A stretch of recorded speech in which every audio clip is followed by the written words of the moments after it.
Um, Today I will be discussing the topic ambiguity. What should be the role of a critical thinker regarding ambiguous terms? How should a critical thinker react to ambiguous terms in the reasoning structure? That will be the topic of our today's discussion. So, uh, in our previous video, one of my previous videos, I try to introduce critical thinking, its necessity and like advantages in our practical life. Since human beings are endowed with the extraordinary faculty that is reasoning ability, so we assume that we have the ability to think critically, systematically, logically, or in other words, scientifically, and that enable us to make proper decision and do appropriate action. All right, so the first thing you need to do is to identify the issue under discussion and the conclusion that the speaker before you is willing to persuade you. He wants you to accept his position, and for this he presents a set of arguments to support his conclusion. So now, before you accept or react to the reasoning as presented by the speaker with whom you were communicating, as a critical thinker, before reacting to the reasoning structure, what you need to do, first you need to identify the issue under discussion and then the reasons. Very meticulously you need to spot all the reasons, supporting reasons of the conclusion. So first you have to identify the issue, the conclusion, and the supporting reasons. So having identified these three things, now you need to proceed one step ahead. That is, you need to locate the ambiguous terms. For that, you need to first understand what are the crucial terms or the key terms in the reasoning structure. You need to find out, examine the whole reasoning structure so to spot the crucial or keywords in a reasoning. All right. So, and having identified those crucial terms, you need to ask yourself what are the precise meaning of each of the crucial terms within the reasons and the conclusion. So you must get into the habit of asking the meaning of each of the crucial terms contained in the reasons and the conclusion. Now, ambiguity refers to a term having multiple senses. All right. Human language is extremely complex, and each and every word contain multiple senses, multiple interpretation. If you open a dictionary, for each word you will find a number of meanings. So human language is highly complex, it's extremely evolved. So now before you react to a argument, first you need to know the precise meaning of each of the crucial terms within the reasons and conclusion. Unless and until you know that, your reaction or your agreement or disagreement to the conclusion or the reasons will be illogical, irrational. All right.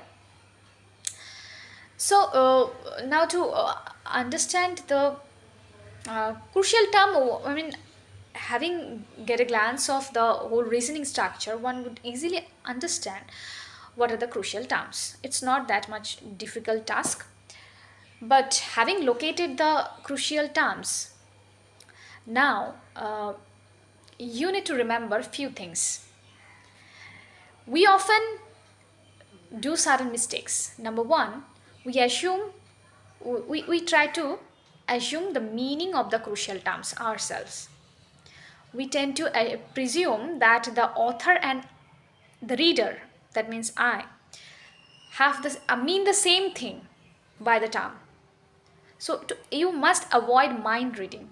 Instead of assuming the meaning of key terms, you need to get into a habit of asking what does the term mean. So instead presuming the meaning of each of the key terms, you should cultivate the habit of asking the speaker, what does that phrase mean? What do you mean by that? This is not at all any offense, just it shows the respect, that you respect towards the argument, that you know, you want to know more about the argument, more information about the argument. Okay, so avoid presuming that you and author mean the same thing by the words, by the terms used in the um, reasoning structure. Secondly, we often tend to think that a term contains only one sense. Okay, for example, um, I mean, certain magazine should be banned. I'm not taking the name of any magazine, but take the example, these magazines should be banned because it is obscene. Now if you examine the reasoning, here the conclusion is the magazine should be banned. Reason is this is obscene. Now you need to look at the key term. Here the key term, the crucial term that is conspicuous is obscene. What do you mean by obscene? Now you need to start asking, what do you mean by obscene? Okay, so you always avoid mind reading or assuming that you and author mean the same thing by the terms used in the reasoning. Okay, rather instead you cultivate the habit of asking frequently, what do you mean by this phrase obscenity and all. Okay, so having done so, another crucial thing you need to keep in mind that the more a word, the more a term is abstract, the more it is ambiguous. The more it is ambiguous means meaning a term. I mean a term, for example, liberty, equality, justice, fraternity. Okay, all these terms are abstract. I mean, the more a term refer to less particulars, it becomes more abstract. And the more a term is abstract, it is susceptible to ambiguity. Okay. So try to paraphrase the ambiguous term into concrete terms. Try to concretize the ambiguous abstract terms. Justice, for example, justice. If you try to concretize, what do you mean by justice? One can concretize, at least try to concretize it this way, very famous way: giving one's due is justice. Now again, look at the word due. Due, giving one's due is justice. So now what do you mean by due? So you keep on asking questions like that until and unless you reach particulars in the sense there is no place of abstraction. Okay, concrete reality, then it is sufficient. So reasoning that involves abstract terms are highly susceptible to ambiguity. Okay, this is one thing. And next I would like to suggest you to avoid ambiguity, one can do another thing. This trick you may also apply. Like about the crucial term, if you are able to create the mental picture. Okay, for example, uh, once you are going through a reasoning or argument, if you are able to create mental picture about each of the abstract terms used in the argument, then it is okay. And if you are not able to create mental picture of the crucial terms that has been used in the reasoning, then you might have located ambiguous terms. And another thing is that substituting one mental picture with another, if it makes difference in in agreeing or disagreeing or reacting to the argument, then you have located an ambiguous term. So what I mean, ambiguity refers to uh, multiple senses of a term, of a particular term. That a particular term can have multiple senses, multiple interpretations. Okay. So now, if you are confused about the multiple senses and replacing one of the sense with another makes difference in your reaction to the argument, okay, then you have located successfully an ambiguous term. So far what I discussed: first, you identify the issue, conclusion, and supporting reasons. Number two, you have to identify the crucial terms in the reasoning, within the reasoning structure. Number three, you have to examine each of the terms. You force yourself to identify, to spot the ambiguous terms, ambiguity in the crucial terms. Okay.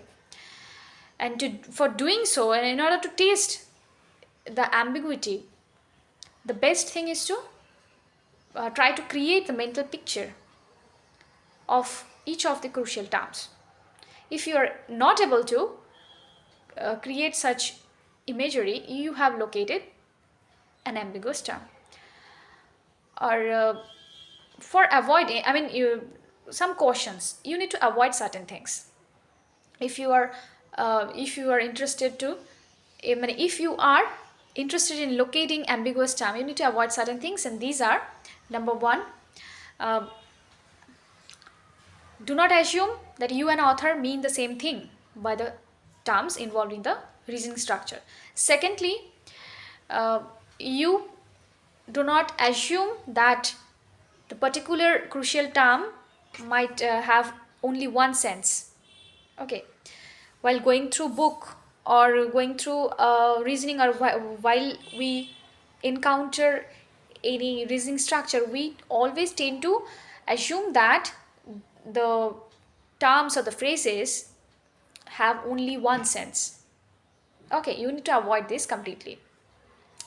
Instead, you need to cultivate, most importantly, you need to cultivate the habit of asking frequently that what do you mean by such phrase, what do you mean by that, and this. Okay. And these are a few things. And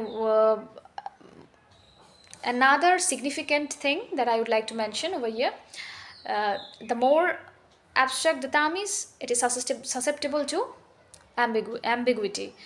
So concretize it. Okay. Paraphrase it in terms of particulars. Remember, people, I mean, it sometimes ambiguity is accidental, and sometimes people deliberately use ambiguous terms